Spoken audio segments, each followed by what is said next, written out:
Let's talk a tiny bit about monatomic gold, because there's a lot of misinformation about that. Yeah, we put out an article about that quite a while ago. It's don't take it. Just we'll start there.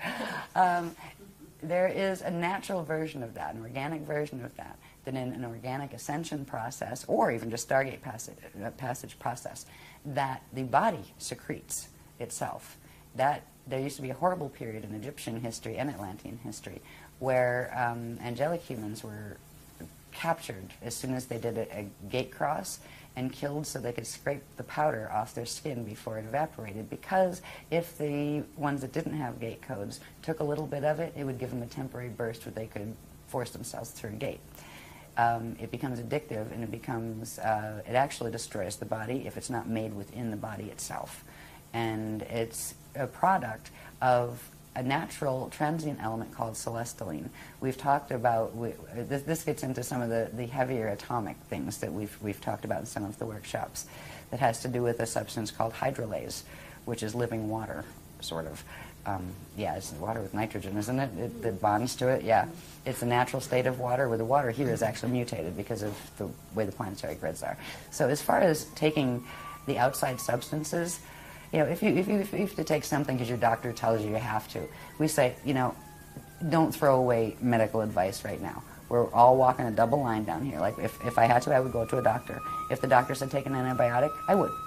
We don't tell people to stop medical treatment or even psychiatric treatment. You have to be careful there and find somebody qualified enough and awake enough themselves to respect your choice of spirituality. Right? Because a lot of for psychiatry, a lot of places you go say, yeah, I've been astral projecting and it's getting on my nerves, I'll put you on a drug. Right? Oh, you're having, no, actually I'm having astral projection, hello. You know, if they can't deal with that conversation, find another doctor. If it's a physical symptom, there are certain things we can work to help fix in ourselves.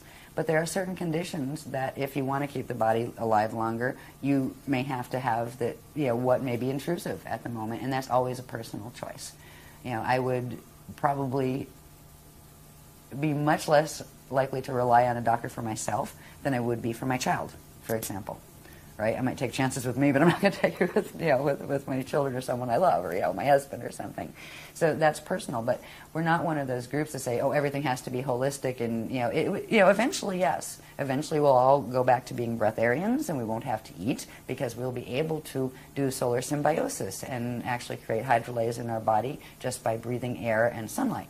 And that's what our bodies are supposed to do. They don't do that really well right now, so if you try to be a breatharian, you tend to starve to death and get very sick. So there are places, we're right now in a space of evolution where there are changes we need to make in our biology just to hold the ascension potential and to start activating it. And then there are changes that will come naturally, but if you try to force them, you're going to actually make yourself sicker. Some people went on the big vegetarian kick. Now, I like the concept of vegetarian, but if you just eat vegetarian, your fields get very, very high and buzzy. And they fit right in with the metatronic acceleration that has been going on with the sextant clock. That's why we've said, you know, a bit of protein. If you really can't stand meat protein, fine, if you want to be vegetarian. But be aware that high buzzy feeling that you get, this is not good. All right, that's too much electricity. It means you're processing too much frequency coming in, and that means you're going into that time wave that's very choppy time wave that's connected with the metatronic activations. So there's so much trickery where it appears to be a good thing, but it isn't always what it appears to be. You know, those kind of things. So as far as monatomics, I wouldn't touch them. You know, feel the same about colloidal silver, honestly. Right now, that's just a personal preference if somebody wants to do that. But just the feel I get, and the guardians kind of go, not saying a word, because we're not going to get into it, but it's like, yeah, just trust your feeling. Okay, not for me, right? So I just kind of use my own radar with that. And really, they try to support becoming energetically self-sufficient as much as possible. Of course, we still have to eat and those kind of things, but you know, relying on all sorts of vitamins, all sorts of drugs, all sorts of foods, all sorts of this, all sorts of that all the time. Weaning is a little bit. But if you're, say, taking meds for manic depression or something, don't just throw them out the window. You're going to have really bad results because that crosses the blood-brain barrier or whatever and gets in the blood system, and you can have really bad withdrawal. You got to stage those kind of withdrawals. And some of them are just not worth getting in the first place if you start taking monatomics. it will create a dependency in the body, even though science has not identified that yet. And it will also do something that something else does too. And for some people, that's good, but for other people, they have enough of that happening, and it shouldn't. There are certain substances now that, I won't name them, but they're popular supplements. They're not drugs, they're just supplements. But they actually accelerate the speed at which frequency from the light body processes into the atomic structure. That can be good for some people who have a sluggish field in certain ways, but it can actually override and take it into Metatronic twist for other people whose flows are faster or even normal. So it's very individual with that, with those kind of things. Eventually we'll have more guidelines, and eventually they're going to let us know a little bit more about what foods are more Metatronic than others and those kind of things, which would come down to what trees are Metatronic and what ones are Christic, what animals, what, you know, I mean, it gets to the point where it's hard enough to look at what teaching sets, you know, and what people are affiliated with them. You know, it's almost heartbreaking in a way to have to see which is going which way. But eventually, as we work with our bodies, especially if we're serious about getting the physical body through. I mean, you don't have to get a physical body through to be able to ascend. What you do have to do, if you are just saying, well, you know, I can do a normal death and, you know, that gets my spirit out, there's one thing that's very important. And this shows you the horror that's been run here. How many teachings and how many systems, cultures from the past that can even be remembered bury bodies? When you bury a body, it's trapped the Verbati cell. It is anchored to that space-time location. The spirit is trapped to the space-time location. If a person bardos out, there's a natural process, the chakras shutting down, the dark matter template separating, the consciousness pulling itself out and up, and it needs to release the Verbati cell. Cremation is the way it was always done. Now, normally, if your DNA is working the right way, you wouldn't have to worry about somebody burning your dead body for you, because you would actually transmute it yourself and just like have somebody lay it down in a room for 3 days and it would disappear, because you would turn it into vapor and pull that part of your consciousness out, and there'd be a little dust left, and that was the vibhuti left from the Verbati cell that was the donated quantum from your two parents that gave you the fetal pattern to begin with. So this is one of the horrors here. How many religions are teaching to bury? That is the absolute opposite of Christian teachings, of ascension teachings, and it's heartbreaking.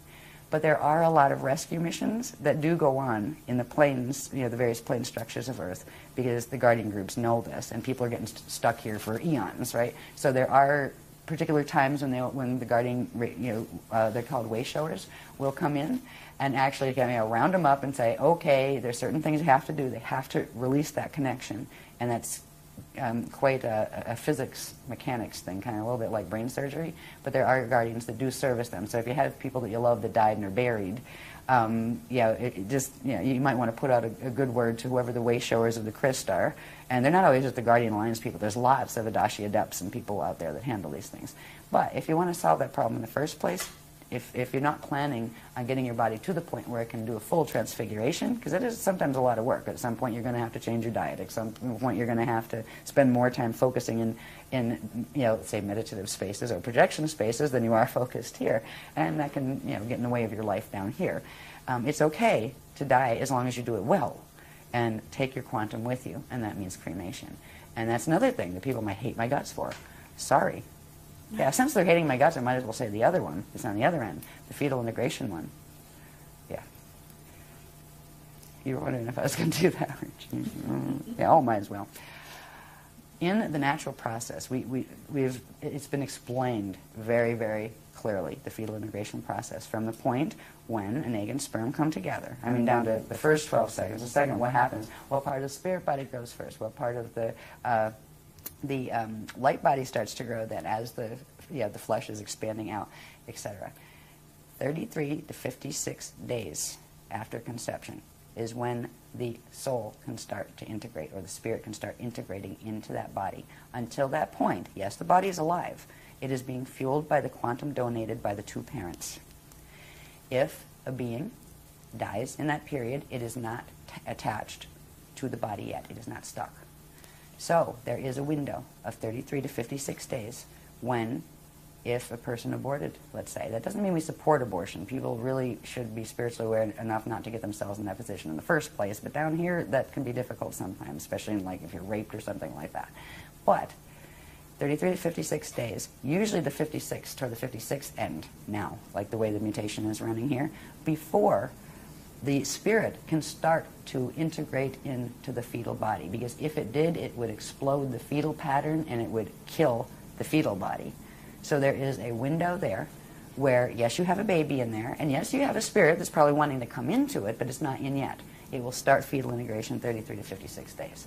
And that's another one. So if everybody really wants to not like me, they can play with that too. You know, I'm sure the Catholic people won't be happy with me at all, and I'm sorry. I won't even get into where the Bible came from. In the Council of Nicaea in 325 AD, and when Rome decided it wanted to unify all its territories and called everybody together and created the canonized Bible by taking pieces of old records from various places. So we all have our own beliefs, and I really hope the people of other faiths can respect ours, and we will respect yours. Anyway, let me get back on the graphs so I can done with these. Okay, no, that's absolutely fine. Oh, talk about just hitting every little bit.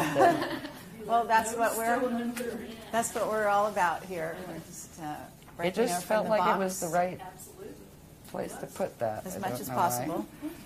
Pushing the envelope. Well, it's already been said. I mean, these things have been published and been said in our workshops, but I've never been on YouTube. Well, get ready.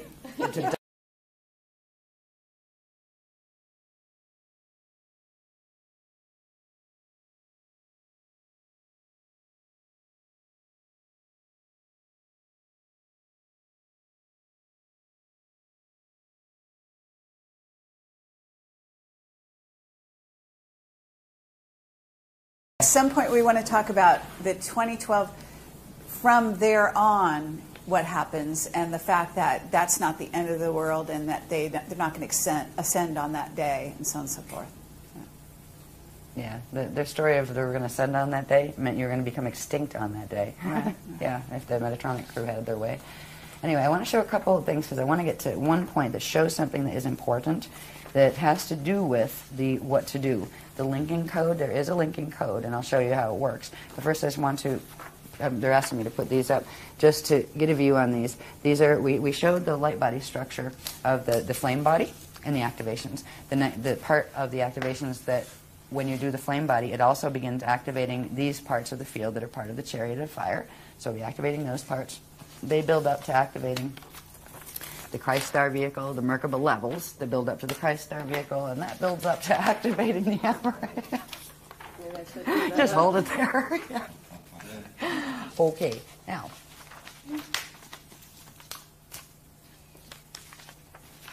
Back to the Alleria. No, that's not the Alleria, that's the Illumiradana. That's the spirit body structure, right? I wanted to point out, in the spirit body structure, again, those 12 lines, right?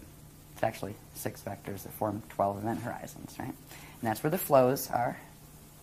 This is something very important because between the Rashu body, which is the dark matter template, and the spirit body, there's something very interesting that happens. These things are called chambers. Now, on the light body structure, these 12 chambers would be called fire chambers. On the spirit body, they're called Alluring Chambers. They are actually the chambers within which they interact with the dark matter body that form atomic structure when the body is working properly. This is how stars actually birth atoms, and they don't just birth a few, like 3 primary ones, and they all bump in together and then form the next couple. It doesn't work that way. When it's actually functioning normally, a planet, a star, or a person generates their own 144 elements, prime elements, that then go to form the natural chemicals that would be in the body and all of that kind of thing. So there we have the template, the human aspect of, of this mixed race we call humanity. The angelic human aspect does have the core pieces of fragment DNA that correspond to each of those 144 elements. Right now on the planet body is not manufacturing 144 elements because of the mutations. But we can begin turning them back on in our own body because we are connecting now not just to the Metatronic spiral that is working here, but we are progressively connecting our bodies into the Christic spirals that are being hosted by healthy living systems, which means there's an alternative of energy flows that we can use. We can begin the process of activating our Alluring Chambers. And the Alluring Chambers are interesting if you take away all the other things, like in the, the spanner gates and all that, and just look at the basic structure. On one density level, just like when we looked at the things that became the spherical maps, where there were 4 of those sets, right, embedded. Well, this is 4. You have one for D1, D2, D3, and then what's called the density level one. And that's the one that corresponds to, let's say, the space between D3 and D4. All right? So you, again, have a 4-level structure. Each one of these, like, say, on D1, manufactures a set of 12, a set of 12. These each manufacture one of the elements, one of the 144 elements. When you take it all the way up to the 12-dimensional structure, you will get the 144 elements. So each line corresponds with a certain specific set. On D1 it'll be this. On D2 it steps down to that. On D3, it steps up to that. We went through a whole series of things that explained this process in depth, right, as far as how the elements are manufactured, how they're supposed to be manufactured in the natural structure of the spirit body. And it had our own atomic chart, like the kind that resembles the atomic chart that you see in physics class or whatever. But there is another way to, instead of like analyzing and memorizing each one of those by their proton number and all that kind of stuff, because that's what it is. It's the proton numbers. That's how how science here keeps track of it. And it's the same thing. It's the same atomic chart. You have your hydrogen all the way up to things that don't have names yet because they haven't found 144 here because they're not here yet. There's a way to trigger the pieces of DNA that are connected to each of these. We still have the dormant encryption in the DNA, but because it's not materializing on the planet because of the mutations, it isn't assembling in the DNA or our bodies. And some of those elements are essential to the biochemical processes of transfigurative ascension.